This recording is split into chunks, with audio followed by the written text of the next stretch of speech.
Que en este nuevo día el Dios del cielo sea tu constante compañía, sea el gozo de tu corazón y ese Padre de amor que tanto anhelas.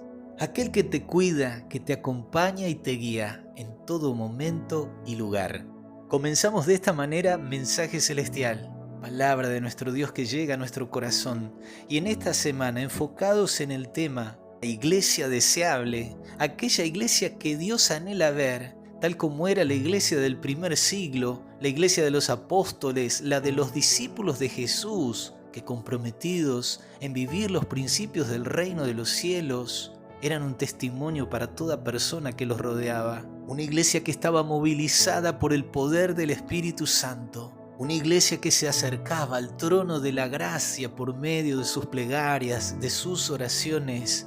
Una iglesia con doctrina, con enseñanza, con fundamentos claros, sostenidos por la palabra de Dios.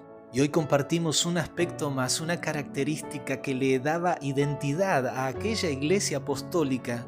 Y esa característica es que esta iglesia estaba unida.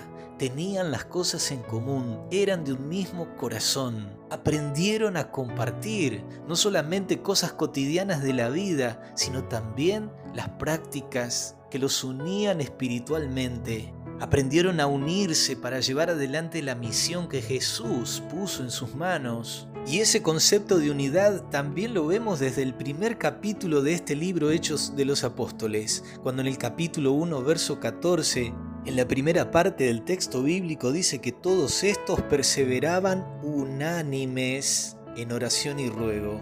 Capítulo 2, versículo 1 dice que cuando llegó el día del Pentecostés estaban todos juntos unánimes. Nuevamente, habla de la unanimidad, de la unidad, ya sea para juntarse, para orar, para congregarse, para alabar a Dios.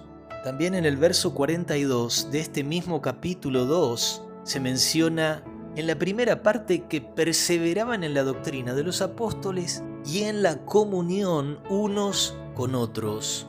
Y amplía aún más en el verso 46. Allí nos dice que perseverando unánimes, cada día en el templo y partiendo el pan en las casas, comían juntos con alegría y sencillez de corazón.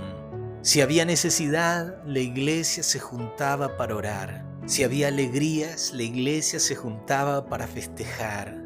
Esta era una verdadera comunidad en la cual el centro era Cristo Jesús. El amor por Cristo los unía y los mantenía juntos. Hablando de esta iglesia en el capítulo 4, primera parte del verso 32, nos dice allí que la multitud de los que habían creído era de un corazón y un alma.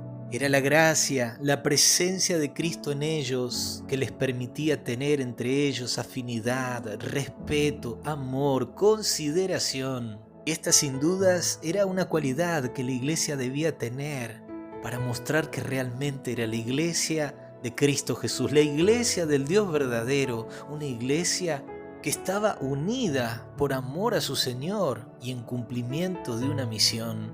Pero el desafío fue mantener la unidad, el desafío fue sostener esa unanimidad entre ellos. Y hoy tristemente vemos al cristianismo, a las iglesias divididas, apartadas, con diferentes posturas doctrinales, claras diferencias en sus liturgias y formas de adoración. Pero Dios desea una iglesia unida, una iglesia que bajo la bandera del Evangelio eterno pueda entender lo que significa la verdadera unidad en Cristo Jesús. Y sin dudas de que el consejo del apóstol Pablo a aquella iglesia del primer siglo, en especial manera a la iglesia de los Efesios, es también un consejo relevante para nuestra experiencia cristiana de estos tiempos. Allí dice el apóstol, solícitos en guardar la unidad del Espíritu en el vínculo de la paz.